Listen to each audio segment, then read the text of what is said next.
러닝플러스 교육연구소입니다. 자, 이번 시간에는 자료의 분석과 해석 단원인데 우리가 그것을 통계라고 얘기를 합니다. 이 통계라는 단어는 우리가 처음에 배우게 되어지는데 고3 수능까지 계속 나오는 단원이기 때문에 여러분들이 처음 시작하는 단계에서 잘 기억하시면 좋을 것 같습니다. 통계 단원에서의 목적은 뭐냐면 어떤 조사한 데이터를 편집해서 전달을 하려고 하는 거죠. 그래서 이 과정들이 필요하겠죠. 어떤 과정들이 있는지 살펴보고 그 과정에서 이 단원에서 배워야 될 내용들에 대해서 한번 살펴보도록 하겠습니다. 먼저 통계 과정을 보면 사회 조사를 해야 되겠죠. 조사하게 되면 데이터가 만들어지는데 이 데이터를 우리는 별량이라고 합니다. 어떤 데이터가 있냐면 학급에서 1번부터 30번까지 30명이 있다고 치면 1번은 수학 점수가 이렇게 55점, 2번은 75점, 3번은 85점, 4번은 73점 이런 식으로 나오겠죠. 이러한 것들 중에서 이 뒤에 나오는 이 변화되어지는 수량을 우리는 별량이라고 얘기를 하거든요. 하나 이제 데이터가 되는 거죠. 이것을 이렇게 번호에 따라서 쭉 나열을 하다 보면 점수대가 어떤 건 높아졌다가 낮아졌다가 이렇게 되잖아요. 이것을 한 번에 정리를 하는 거예요. 어떤 식으로 정리를 하냐면 이 데이터가 더 중요하거든요. 이 데이터를 정리를 하는데 정리를 하는 방법이 뭐가 있냐면 줄기와 잎이라는 방법을 사용을 합니다. 줄기와 잎의 방법은 뭐냐면 이 점수대, 그러니까 별량이라는 것을 알기 쉽도록 이것은 중심이 이제 별량이 되는 거죠. 별량을 알기 쉽도록 정리를 하는 것을 얘기를 하는 건데 예를 들자면 이런 식으로 얘기를 하는 거죠. 방금 수학 점수를 얘기하면 만약에 제일 낮은 점수가 51점이라고 하고요. 52점이라고 하고요. 제일 높은 점수가 96점이라고 할게요. 이 사이에 모든 점수들이 분포가 되어 있는데 이쪽 칸에는 이 앞에 숫자를 적어줍니다. 10의 자리 숫자 중에서 이 앞에 숫자, 그러니까 5, 6, 7, 8, 9 이렇게 적어주는 거죠. 뒤에 0은 빼는 겁니다. 이쪽에는 이제 점수대를 얘기를 하는 거예요. 만약에 52점이 있고요. 그 다음에 57점이 있고요. 59점이 있다라고 해요. 여기 이제 별량에 조사를 한 결과들이, 그리고 60점 되는 61점이 있고, 68점이 있고, 이렇게 있을 거잖아요. 이것도 있을 거고. 이런 식으로 적어주면 52점, 57점, 59점 이런 식으로 그러니까 알 수가 있겠죠. 무엇을 보기에 편하게 알 수가 있냐면 별량, 그러니까 점수가 어떤 점수들이 있는지 알 수가 있는 거예요. 그렇죠? 이렇게 정리를 하는 것이 줄기와 잎인데 이쪽을 우리가 줄기라고 하고요. 이것을 잎이라고 얘기를 합니다. 네, 이렇게 정리가 되어지겠죠. 근데 이것을 점수는 어떤 점수들이 있는지 알 수가 있는데 이 점수대에 따라서 50점에서 60점 사이에는 몇 명이 있는지가 안 나타나잖아요. 그래서 그러한 이렇게 자료도 필요하겠죠. 그렇기 때문에 이것을 편집을 하는 겁니다. 어떻게 편집을 하냐면 정리된 줄기와 잎에서 정리된 데이터를 가지고 편집을 하게 되는데 그것을 우리는 도수 분포표라고 얘기를 합니다. 이 도수 분포표의 기준은 뭐냐면 어떤 도수가 어떻게 분포가 되었는지를 알 수 있는 표인데 이 도수가 무엇이냐면 우리 이제 자연수, 정수 유리수 이런 게 있었죠. 이런 것처럼 이 도수도 하나의 도수가 됩니다. 이 도수는 통계에서 사용하는 용어거든요. 그래서 이 도수라는 그는 어떤 수를 생각하시면 돼요. 어떤 수냐면 50점대에 몇 명이 있는지 60점대에 몇 명이 있는지 이런 그러한 부분이거든요. 예를 들면 이렇게 해봅시다. 50점 이상 60점 미만 도수 분포표는 이렇게 표현을 합니다. 이쪽에는 점수대, 그러니까 얼마 이상 얼마 미만 그리고 간격이 똑같아야 되겠죠. 이거는 10이 났으니까 그 다음에도 60에서 70이라는 간격을 두어야 되거든요. 60 이상 70 미만 똑같이 그 다음에 70에서 80 그리고 70 이상 80 미만 80에서 90 그 다음에 90에서 100 이런 식으로 나오겠죠. 그럼 여기서는 우리가 중요한 것은 알기 위해서 우리가 인원을 알기 위해서 도수 분포를 하는 거죠.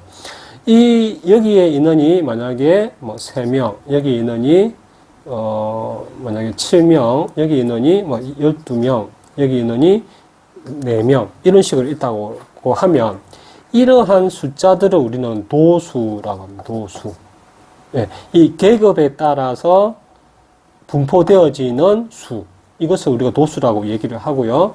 몇 명이냐고 물어봤을 때는 3명, 뭐 7명, 12명 이렇게 있다라고 얘기를 하면 되고 도수는 3, 도수는 7, 뭐 이렇게 얘기를 하면 되는 거거든요. 이것을 우리는 도수 분포표라 하는데 쉽게 말하면 이 도수들이 어떻게 분포되어 있는지를 알 수가 있는 거예요. 자, 그러면 이게 최종적으로 합계가 나오겠죠. 그러면 이것이 수학 점수라고 하면 학급 전체 인원인 30명이 나올 수가 있을 겁니다. 이것을 우리는 도수 분포표라고 얘기를 하고요. 근데 표는 이제 이렇게 도수 분포를 할 수가 있는데 이 표를 봐서는 어떻게 보면 어떤 것이 가장 높은지 낮은지 숫자를 하나씩 다 봐야 되잖아요. 그렇기 때문에 시각적으로 판단하기가 조금은 곤란한 부분이 있어서 이것을 조금 더 쉽게 하기 위해서 시각적으로 만들어서 보여주기 위해서 그래프화 시켜서 그래프를 그려서 보여주는 게 있습니다. 우리가 그것을 히스토그램이라고 얘기를 하거든요. 이게 뭐냐면 그래프로 만드는 거예요. 방금 했던 것을 여기는 계급, 그러니까 점수대 50, 60, 70 이런 식으로 해서 계급이 정해지고요. 그래프에서는 X축과 Y축이 어떤 것인지가 가장 중요합니다. X축에서는 계급이고 여기는 도수가 되는 거예요.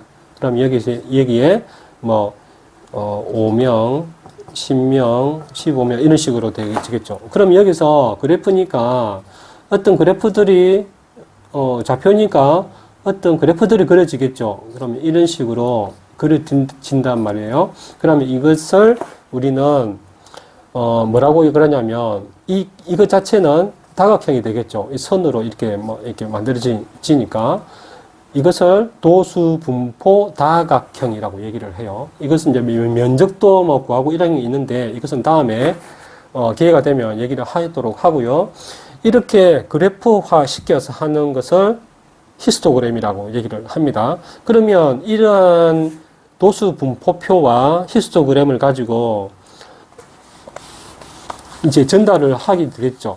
이 그림과 표를 보고 전달을 하는 데 있어서 어떤 분석이 이루어질 겁니다. 이러한 분석들을 가지고 문제를 내는 것이 이제 이번 단원에서의 나오는 문제들이거든요. 자, 지금 이 과정에서는 어느 한 집단을 가지고 했죠. 한 학급, 우리 학급의 수학 점수를 가지고 얘기를 했지만 이 과정을 다른 학급과 비교를 할 수가 있겠죠. 그렇지만 통계의 과정은 똑같습니다. 이런 과정을 거쳐서 나오게 되어지는데 한 집단이 아니라 두 집단, 세 집단도 이렇게 할 수 있겠죠. A 집단, B 집단, C 집단 이렇게 할 수가 있을 거예요. 그냥 두 집단을 가지고 해볼게요. 두 집단을 가지고 똑같이 했을 때 결과적으로 어떤 것이 나와야 되냐면 도수 분포 표와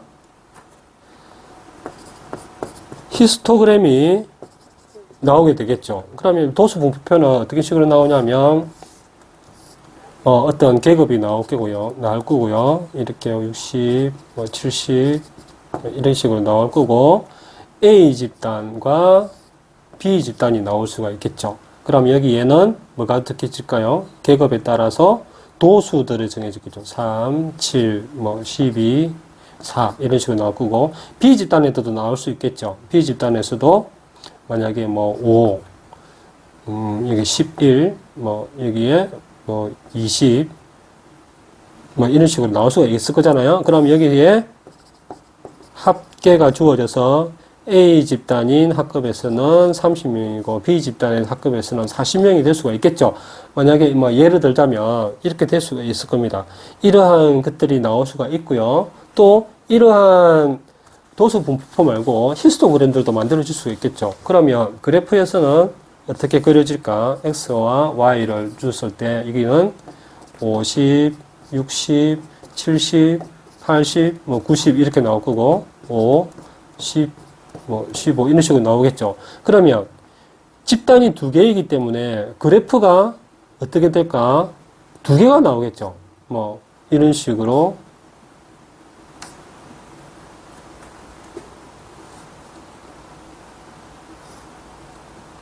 이런 식으로 나오겠죠. 그러면 이 색깔을 바꿔서 이 집단은 만약에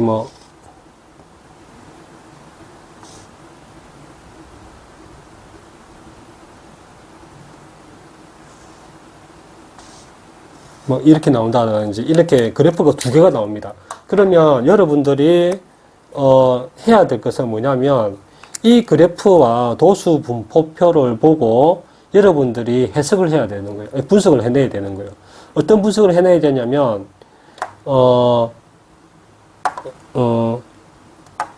60점 이상이 되어지는 인원은 몇 명인가, 그리고 60점, 70점 미만의 인원은 몇 명인가, 이런 것도 알 수가 있겠죠. 가장 점수대가 많은 계급은 어디인가 라는 것도 알 수가 있을 거고요. 또 가장 작은 계급은 어디인가 라고도 알 수가 있겠죠. 점수대가 알 수가 있는 거죠. 그런 것처럼 여러분들이 이 그래프나 도수 분포표를 보고 여러분들이 이제 한번 분석을 해보는 거예요. 이 그림은 그 숫자나 이 그래프의 선에 집중해서 보면 그런 게 보이지 않거든요. 이 히스토그램에서도 여러분들이 어떤 변화의 추이가 있는지라는 것을 여러분들이 이렇게 한번 생각해 보는 거예요. 점수대가 50점대에는 몇 명이 있고, 가장 많을 때는 몇 점인데 그게 몇 명 정도 되는지, 그리고 중간점에 80점 이상일 때는 A 집단과 B 집단에서 어떤 집단이 더 많은지, 이런 것들을 여러분들이 한번 파악을 해보는 거예요. 그것이 그래프의 분석이고 표의 분석을 하는 능력이거든요. 그러한 문제들이 나오게 되어지는 겁니다. 러닝플러스 교육연구소는 이 땅 어디엔가 학교가 필요한 곳에 학교 건립을 꿈꿉니다. 여러분들의 구독과 좋아요는 큰 힘이 됩니다. 감사합니다.